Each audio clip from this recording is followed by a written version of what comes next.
Welcome back to Half the Battle. I'm your host, as always, Daniel Levy, and today we're going to talk about UFC Atlanta. Kamaru Usman versus Joaquin Buckley. And my friends, it's going down this Saturday night live at the State Farm Arena, Phillips Arena for us ATLians. We got the former champ and the possible future Hall of Famer, Kamaru Usman, taking on Joaquin Buckley in a 5-round main event. Lots of stakes on the line. Buckley could get a title shot with a win here, and Usman badly needs to reclaim his past form. So without further ado, let's get down to business. Because in this main event, we got the former champ, Kamaru Usman. He's 20-4, taking out Joaquin Buckley, who's 21-6. And currently, they got it. Joaquin Buckley minus 250. The comeback on Kamaru Usman is plus 210. So I've been a big fan of what Buckley's been doing at 170 pounds, and he's been on a legend slaying tour. I mean, he took out Luque, he took out Wonderboy, he took out Colby. The only one left is Usman. And I just love the way that Buckley's been performing at this weight class. I mean, when you're like a 5'8", 5'9" guy at 85s, and the fact that he had one of the most viral knockouts in the history of the sport, you love to see it. But his true weight class is at 170 pounds. And now you're seeing him go on his title run. And with Kamaru Usman, listen, man, it's a legendary fighter. He had the longest win streak in UFC welterweight history. But I do want to say this. One thing I gotta disagree with Dana on. Dana was trying to call Kamaru the greatest welterweight of all time. No, he is not. GSP is the greatest welterweight of all time. Change my mind. You know what I mean? But as far as how they match up today, I think it's different than how they would have matched up a couple of years ago. Listen, I still think Usman's a very physical guy and has developed, that one-hitter quitter, which he didn't used to have when he first came out early in his UFC career. He was more of like a volume guy. I just feel like his striking is so stiff, and the word on the street about his knees is, this dude walks down the stairs backwards and stuff, and I don't think the explosiveness on the entries to the takedowns are going to quite be there like they once were. Not to mention, Buckley's got a serious sprawl, super athletic, great takedown defense, and he's paid the requisite dues to earn this opportunity and this main event in Atlanta, Georgia. And I want to talk about something else, about how, I hear people talking about how the UFC was so much better 10 years ago and all these things. I went to UFC 201 in Atlanta. For y'all that don't know, I'm sure with my Falcons shirt and my Braves hat, that I was born and raised in Atlanta. This is my hometown. I bleed Atlanta. But at UFC 201, the UFC came to Atlanta. The main event was Robbie Lawler versus Tyron Woodley, and the co-main event was Rose Namajunas versus Karolina Kowalkiewicz. This weekend is a fight night. The main event is Kamaru versus Buckley, and the co-main event is Rose versus Maverick. So, is it that much different? You know what I'm saying? I think it's just as good on both fronts. But listen, as far as how these two match up, I just don't see that same confidence from Usman that I once saw, and rightfully so. When you get head kick KO'd, that aura of invincibility is out the window. You're not going to come back the same, and he didn't come back the same. That second fight against actually the third fight against Leon, because they had a fight when they were early in their UFC careers, but I'm saying his second title fight with Leon, that looked like a far cry of the Kamaru Usman that we once knew and loved, and or that some of y'all once knew and loved. But I'm saying the dominance he once displayed, it just simply wasn't there, man. And you can see the injuries starting to pile up. He's 38 years old. He's moving slower. And I feel like there's a huge misconception about his fight with Hamzat, man. People acted like, oh, that fight should have been a draw, or Usman got robbed. I'm like, what? Firstly, I thought Hamzat won all 3 rounds. And when you take down a guy like Usman and you backmount him that easily, damn, that's super impressive by Hamzat. But back to this fight. Yeah, I think they're going to compete. I think it's going to be a hard fight. I think there's going to be volume. I think there's going to be heavy shots. But I think if Usman tries to take down Buckley, he's going to get sprawled on hard. And on the feet, look, Buckley's actually been knocked out more times than Usman. So yeah, Usman might have some knockout equity. And sometimes with these legends, you get a big price on them. You never know what rabbits they can pull out of the hat. So you can't count out Usman. But as far as career trajectories and the current forms, I got to go Joaquin Buckley all day. He's on the Taking Out Legends World Tour.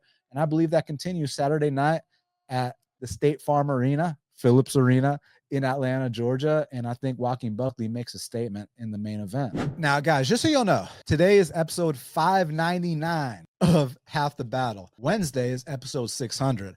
So Wednesday, I'm pulling out all the stops, my friends. And if you all saw my UFC 300 episode, just know that I'm trying to top that, okay? For episode 600, let alone in Atlanta. I mean, the timing is impeccable. But for right now, I'm going to talk about some select key fights from UFC Atlanta that I got some opinions on, and then we're going to recap the UFC 316 card. So the next fight I wanted to talk about is a bantamweight matchup between Cody Garbrandt, or as we like to say in Brazil, Cody Garbrandt. He's 14-6, taking on Raoni Barcelos, who's 19-5. And currently, they got it. Raoni Barcelos minus 160. The comeback on Cody Garbrandt is plus 140. So man, would y'all consider Cody Garbrandt to be like a one-hit wonder? I mean, because that Dominic Cruz performance was absolutely phenomenal, but we never saw even like a far cry of that ever again. Now, some people that I respect actually think that the Dominic Cruz performance wasn't as impressive as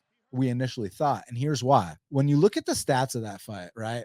In that 5-round fight, Cody Garbrandt only landed 68 significant strikes, man. The reason it was so impressive was the knockdowns, the aura of invincibility of Dominic Cruz. You know, this guy, Cody Garbrandt, dropped him and did the robot. You know, it was just a legendary performance. But ever since then, he just hasn't had that consistency. What he does have is very fast hands, a serious wrestling background, but he's kind of on the chinny side, and fight IQ wise, sometimes he loses his cool. I mean, look at that fight against Pedro Munoz. He went on a full kamikaze mission. And, you know, my boy Andreas Gustafson can go full you know what. But when Cody Garbrandt goes full you know what, yeah, it's just not the prettiest sight. But on the other side with Raoni Barcelos, man, when he first came into the UFC, I was super, super high on him. Yeah, because he's got all the skills, man. Can strike nicely. I mean, like he's got serious hands for MMA kicks, but then his jiu-jitsu credentials, he was on the national Brazilian wrestling team, but then he's also like a serious black belt in jiu-jitsu, and he's a black belt under his dad, who is a corral belt, you know, a black and red belt. So to get those kind of credentials, I mean, that's serious. It's just the age you got to worry about. You know, my boy Raoni has been getting rocked a bit more in fights. He's starting to slow down. But one thing about him is that he can still fight his ass off, and he fights at such a higher pace than Cody Garbrandt. For example, you look at that fight that Raoni lost against Victor Henry, right? Raoni still went out there and landed 134 significant strikes. That's more than Cody Garbrandt's done in any of his UFC fights ever. In fact, that might be double than anything Cody Garbrandt's landed in any of his fights. So yeah, obviously Cody Garbrandt has a puncher's chance, but I think that's the extent of it. I just think that Raoni is going to be too well prepared, and he's going to come out here and execute the game plan. And actually, don't be surprised if Raoni is able to land some takedowns on Cody Garbrandt here, double him up on volume. Just got to be careful about getting caught. But I mean, Cody Garbrandt also has to be worried about getting caught, man. So this is going to be a really good fight. I'm very excited to see it, but I got to go Raoni Barcelos here for the win. Now, next up in the middleweight division, we got a matchup between Mansur Abdul Malik. He's 8-0, taking on Cody Brundage, who's 11-6. And currently, they got it. Mansur Abdul Malik minus 700. The comeback on Cody Brundage is plus 500. So, guys, two of my favorite prospects in the sport are on this card. I'm so blessed to get the opportunity to see them live in the UFC for the first time. Mansur Abdul Malik and Malcolm Wellmaker, take us to the promised land, young man. I know that the odds are kind of wide, but I mean, they're justified. And with Mansur Abdul Malik, this guy could be an even better version of like a middleweight Ngannou, because like Ngannou, it was just a freak, raw athleticism with power that you've never seen before, and you know, and all this stuff. But with Mansur Abdul Malik, he's got all those, you know, freak athlete qualities. Look at the guy's physique; it's ridiculous. But like, he's a D1 wrestler. He's got insane one-hitter quitter, ultra aggressive, confident. You hear him talk. The guy's very, very intelligent. I like everything about Mansur Abdul Malik. And in fact, I think that this guy is a future top 10 guy, if not a future top 5 guy for sure. Now with Cody Brundage, I got to give him a lot of credit because, you know, I know he's been hit or miss, and I know he's dealt with some like mental struggles. So props to you for overcoming that, coming back, you know, getting a win in the co-main event last time against Julian Marquez. Ugly or not, because there were a couple circumstances in that fight where like Cody Brundage looks like he's about to get finished. He drops his mouthpiece, and like the ref gives him his mouthpiece back. Then he finishes Julian Marquez. But the thing about it is, with Mansour, the difference in physicality and just everything between Mansour and like a Julian Marquez is just night and day. And my only concern is that sometimes, I mean, when you look like Mansour looks, when you fight like Mansour looks, I mean, do you blame him for getting carried away in fights at times? I don't. I mean, the guy, I'm not saying he goes full, you know what, like my boy Andreas Gustafson, but man, he's coming out there with vicious intent. I mean, you should see that one knockout he had on his regional scene, that ground and pound. Masasi versus, look at that overhand right. Oh my goodness. Oh my God. Plus the way that he absolutely destroyed Dusko in the UFC. Like, yeah, Mansour is a guy that I'm keeping my eye out for. And then Cody Brundage, look, he's hot, he's cold, but he's a skilled guy. Look, the skills are there with Cody. That's never been my question. My question with Cody Brundage has always been, you know, the willingness to dig deep, the will to win, the tenacity. And yeah, and it's like he could possibly catch Mansour. I mean, the experience counts for a lot. Like when Cody fought Tresean Gore, the experience gap really showed, and Cody Brundage made easy work of him. And sometimes when you count him out, that's when he goes out there and impresses. But man, I think he's going to be very intimidated by the presence of Mansour Abdul Malik, and I wouldn't be surprised if Mansour got this done in devastating, violent fashion. Now, next up in the bantamweight division, we got a matchup between Malcolm Wellmaker. He's 9-0, taking on Chris Moutinho, who's 14-6 currently. They got it. Malcolm Wellmaker minus 1,300. The comeback on Chris Moutinho is plus 775. Listen to me. Huge shout out to Chris Moutinho. You know why? I'm not going to talk down on Chris Moutinho one bit. You know why? Said no.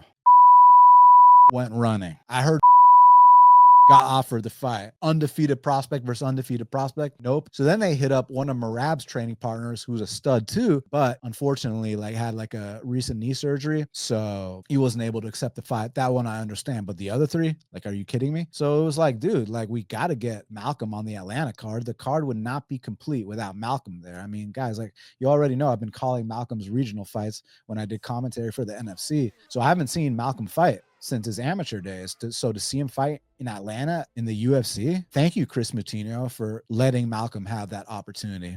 And, you know, hard work beats talent when talent refuses to work hard. But when you combine the two, you get Malcolm Wellmaker. And this guy literally has everything I want in a prospect. I mean, look at how he fights. So much swag, so much confidence, the timing of his shots, the accuracy, the takedown defense, the one-hitter quitter power. Plus you hear him talk and it's just like the level of maturity. It's almost like the guy's media trained, but I don't think he actually is. He's just a super smart guy and a very thoughtful, insightful guy. I love everything about Malcolm Wellmaker. Y'all should check out the 2 appearances he did on Half the Battle. Incredible kid. But more importantly than that is the fighting skills are there, and they've been there in spades for a long time. This guy's special. This guy stands out, and this is going to be target practice. And I think he's going to be a little bit more dialed back compared to the debut now that he got the jitters behind him, and he knows what it's like to compete in the UFC, and he knows how his skills translate at the UFC level. And it's going to be very impressive if Malcolm comes out here and finishes Moutinho more impressively than Sean O'Malley did. You know, a lot of people thought that was an early stoppage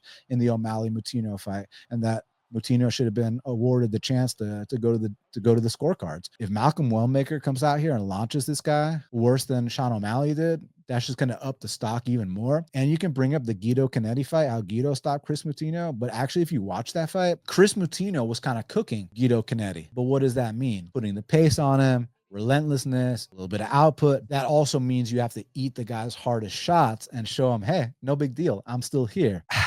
That's just not going to work against Malcolm, because it's like, yeah, you might get off on a little volume, but like when it's Malcolm's turn to return his shots, pobrecito, you know what I'm saying? All respect to Chris. Thank you for, like, seriously, Chris, we owe you one, bro. You're taking one for the team. You're coming out here and you're letting us get the chance to see Malcolm fight in Atlanta.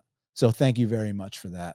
And I hope they give you another opportunity. I'm going Malcolm Wellmaker via vicious, devastating knockout. So the last fight I wanted to talk about for UFC Atlanta right now, don't worry guys, Wednesday is episode 600 of Half the Battle. We're going to break down the whole card with multiple guests. Oh man, I'm not going to give away anything else, but I'm going to break down this fight right here, and then I'm going to recap the UFC 316, Merab Dvalishvili, Sean O'Malley, Kayla Harrison, all that. Next up in the flyweight division, we got a matchup between Cody Durden. He's 17-7, taking on Jose Ochoa, who's 7-1. Currently, they got it. Jose Ochoa minus 185. The comeback on Cody Durden is plus 160.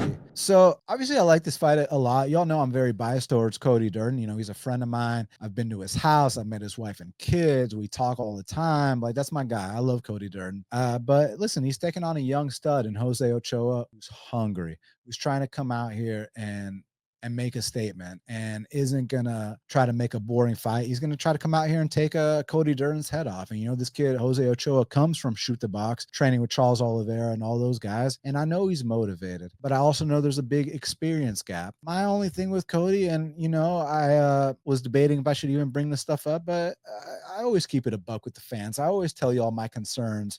The fighters I love, the fighters I don't have much of a strong take on, but like, I let you all know exactly how I feel. And how I feel is that, listen, Cody Durden is getting better. It's just that when you're fighting Josh Van and Tagir Ulanbekov, those guys are just better fighters. It is what it is. But like, you look at his loss against Bruno Silva, I didn't walk away thinking Bruno Silva was the better fighter than Cody. I felt like Cody was tuning him up and got caught. It is what it is. But you see, Cody can still compete against these tough guys. I mean, like, finished Matt Schnell 30-27, Charles Energy Johnson. So like, don't sleep on Cody, man. And for Ochoa, I think he's going to look to keep this long, teeps, step through knees. If Cody takes a sloppy shot, I think there's going to be some front chokes waiting for him. But I just want to see Cody come out here, push that pace. Don't fall in love with your hands too much. Fight a complete MMA fight. You know, this guy's expecting you to come out and wrestle, so throw hands for a little bit. Once Jose Ochoa starts to fall into a false sense of security where it's like, oh, he's throwing hands with me, great. That's when you level change. And I don't think that Jose Ochoa has the kind of hands, let alone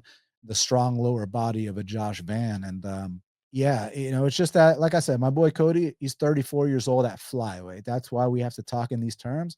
But he also dedicated the last 4 months of his life. He went to ATT in Florida, like not in Atlanta, in Florida, away from his wife and kids. And he really went all in on this camp because he knows the implications here. We all do. So man, rooting so hard for Cody. And I hope you give this kid a vet lesson. All right, guys, now let's talk about UFC 316, Merab and Sean O'Malley. So Merab went out there and dominated Sean O'Malley, 5 takedowns, almost doubled him up on strikes. Similar things to the first fight.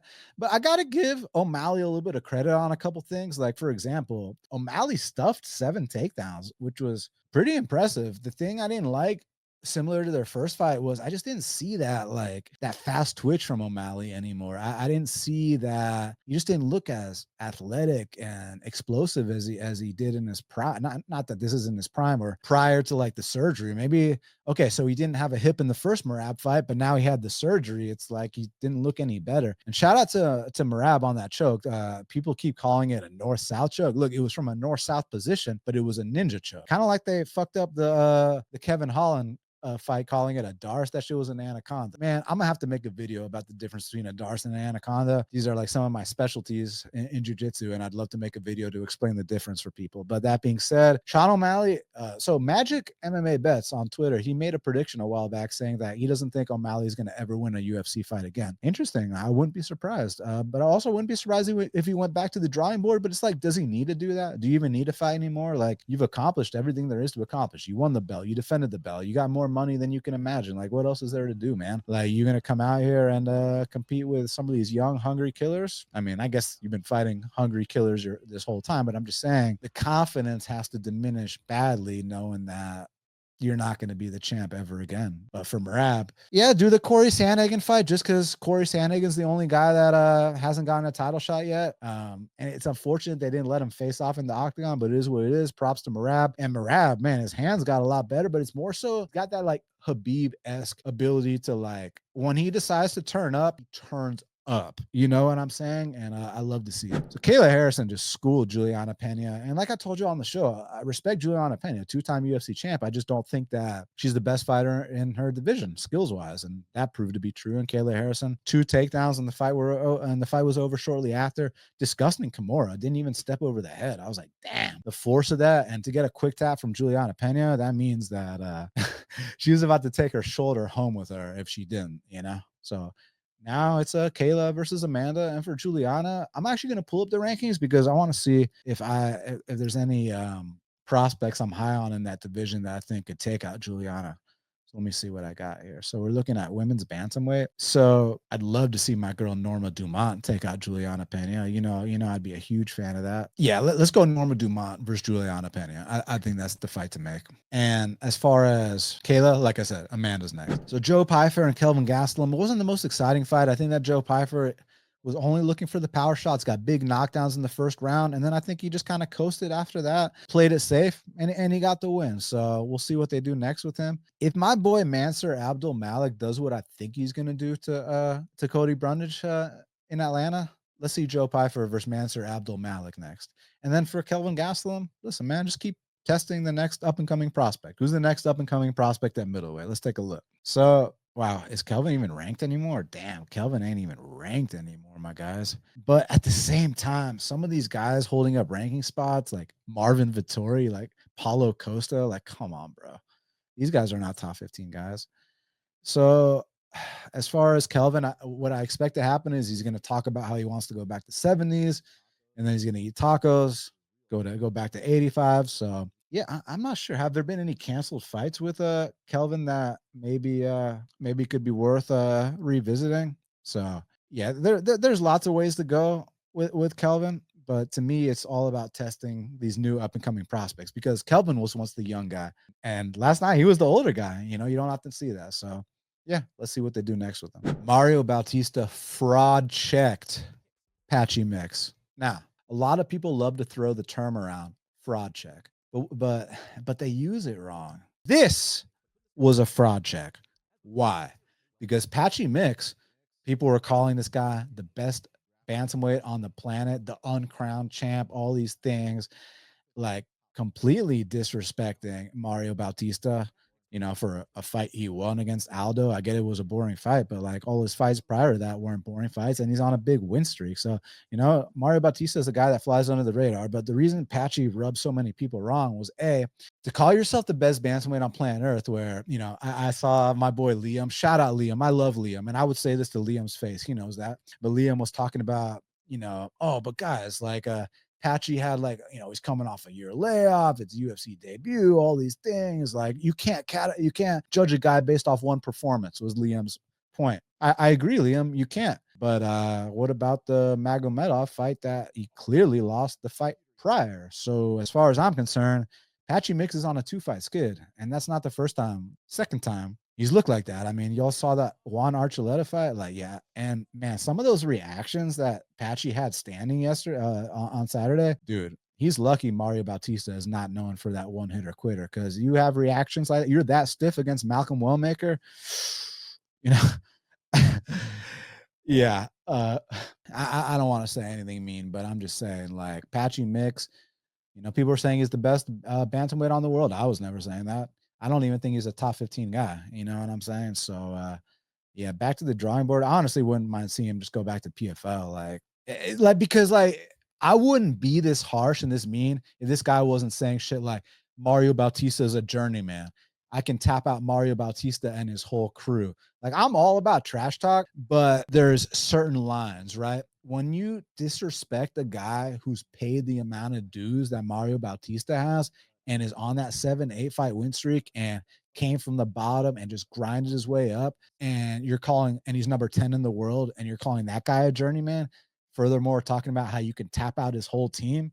Yeah, fuck Patchy Mix. You know what I'm saying? I'm not a fan of his. Here's the craziest part. I'm looking at the stats. How the fuck did the stats counters say Patchy Mix landed 122 significant strikes? I don't even think he landed 22 significant strikes. So yeah, I hope that they match him up in brutal fashion. Why?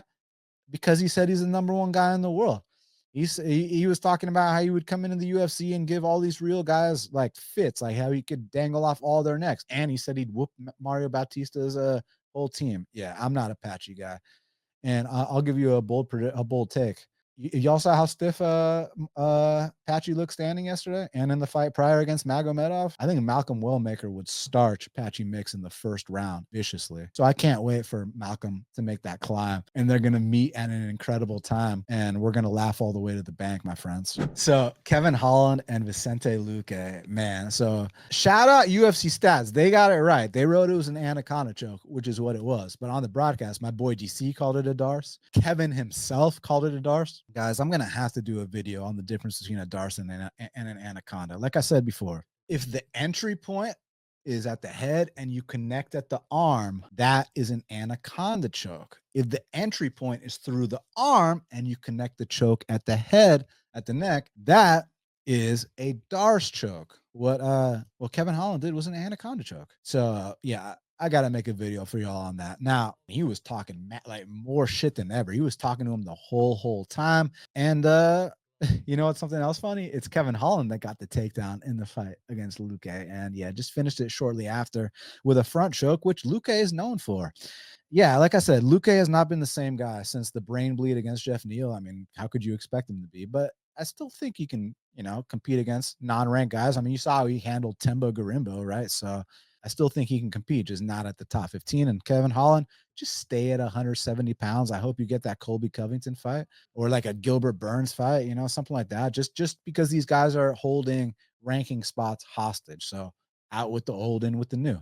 Now, man, Joshua Van, oh my God, he's so impressive. And every time I see him fight, I'm just blown away even more. Another performance with over 120 significant strikes, 3 knockdowns, takedown defense, and get up game is so ridiculously good. Yeah, I think Josh Van is ready to move into the top 10 now. For sure. I think he's ready for the top 10. So there's lots of ways we can match him up. Let's pull up the rankings right now. So I think personally, the best way you go with a guy like Josh Van is, so he called out Moreno.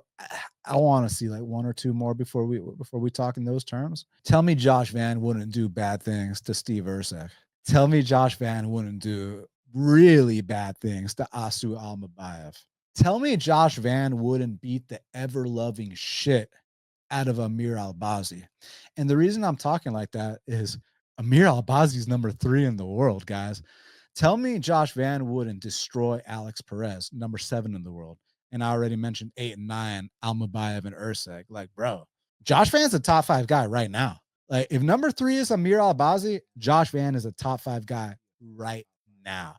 So those are the matchups I want to see. Josh Van versus Erceg versus Almabayev versus Alex Perez and versus Albazi. You give me one of those, and you're moving Josh Van right up into the title conversation where he rightfully belongs. And I love how active this guy is. He'll probably fight 2 more times before the year's over. Josh Van, you're a stud, and he's got a certain little swag about him, a confidence. He kind of reminds me of like a flyweight Malcolm. It's just different. Like their swag and stuff is the same, but fighting wise, Josh Van has more of like a Peter Yan style, whereas Malcolm has more of like a McGregor type style. But fuck yeah, man. Super pumped for both those guys, man. So Azamat Murzakanov knocked out Brundage and Ribeiro in the first round. I think that's the outcome a lot of us expected. This was a mismatch. You got to give Brundage credit, going into it as such a big dog, 8 years younger, 10-inch reach advantage. You thought, hey, maybe he has a chance, but there's levels to this shit. And Brundage and Ribeiro, and Azamat Murzakanov was supposed to fight Johnny Walker. Johnny Walker pulled out. UFC were like, Johnny, you don't want to fight our top Russian prospect? No problem. Here's our top Chinese prospect, Mingyang Zhang in China. Deal with it. But as far as Azamat, no more playing games, bro. Let's go ahead and fast track this man where he belongs, at the top of the division. Waldo Cortez Acosta defeated Sergey Spivak via unanimous. Now, I definitely thought he won. I mean, he more than doubled him up on strikes. The takedowns didn't do anything for Spivak. The only thing I disagree with was one judge having it 30-27. Costa low-key thought Spivak maybe won one of those rounds, but I guess not. So, yeah, Waldo keeps climbing. Now, Andreas Gustafson and Chaos Williams, man, I was so looking forward to this fight. Like I told y'all, Gustafson's style is very unique. Not a lot of guys have this clinch-heavy approach, but like I mentioned in my breakdowns, when I say the clinch, I don't mean, what do your balls smell like? No, I don't mean that. I mean coming out here, elbows to the face, the knees, breaking dudes' faces. To give a guy like Chaos Williams a tour of the octagon like that, one doesn't simply do that, because Chaos Williams is a very physical guy too. But Gustafson, 34 years old, flat out in his prime. Hey, it's time to move you up right now. There is no time to waste whatsoever. You know what's a really good fight that you guys might be interested in?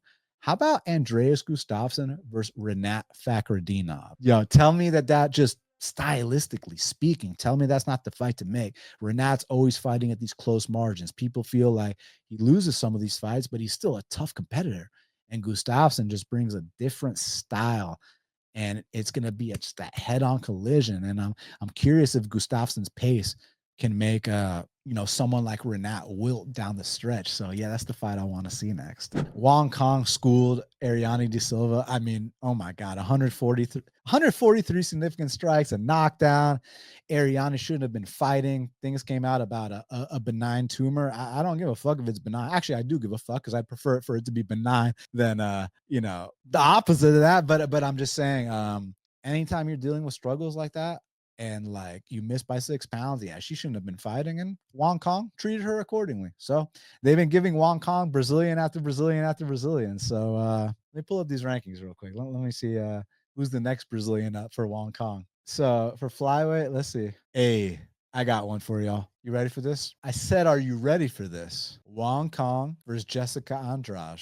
There's your fight. I mean, think about it, guys. Wong Kong ain't even ranked. Jessica Andrade is number 9 in the world. Let's do that. Or we can take Tracy Cortez out the rankings. Like, why is Tracy Cortez ranked again? How did she beat Jasmine? Oh my God. And would she beat the Jasmine of today? I don't think so. So Wong Kong versus Tracy Cortez, or Wong Kong versus Jessica Andrade. Out with the old, in with the new. Yo, this dude Ju Sang Yu went out there and starched Jessica Sergi in 28 seconds, and he did it with style. He did it with swag. He did it with confidence. He did it in vicious fashion.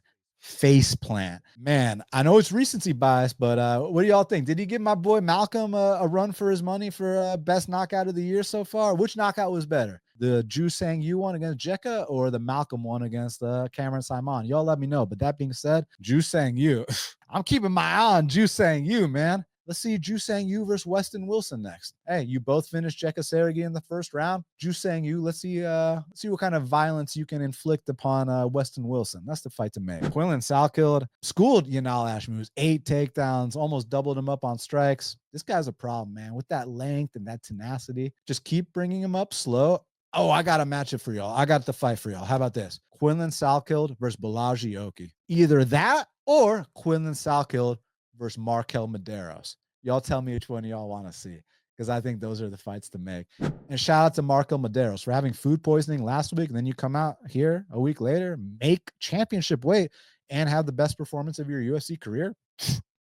You just defied logic, kid. So yeah, we got to do something with Quinlan Salkeld and Markel Medeiros, and or Quinlan Salkeld and Balaji Oki, or rebook Markel and Balaji. So it's some kind of triangle between those three is what needs to happen next. Well, my friends, we got this early preview out the way, but remember, Wednesday, episode 600 of Half the Battle. One thing I can promise y'all is I'm putting out a mammoth of a show. Y'all remember my UFC 300 show? Just get ready for my UFC Atlanta show, which just happens to be episode 600 of Half the Battle. I want to thank y'all so much. Anyone that's been down with me since day one, anyone that's I've met along the way, and anyone that I've met recently that's had my back, thank you so much. I'm so grateful. I truly appreciate it. And I promise you, the best is yet to come. I'm always down to interact with anyone that has my back. Y'all know where to follow me. Best Fight Picks on Twitter, Half the Battle Pod on Instagram, Half the Battle Podcast on TikTok. Y'all can reach out to me anytime. I'm going to be at the fights at UFC Atlanta this Saturday. Y'all see me, don't hesitate to come up and say what's up. So I'm truly, truly grateful for you guys. I will see you Wednesday. And until the next time, let's cash these bets.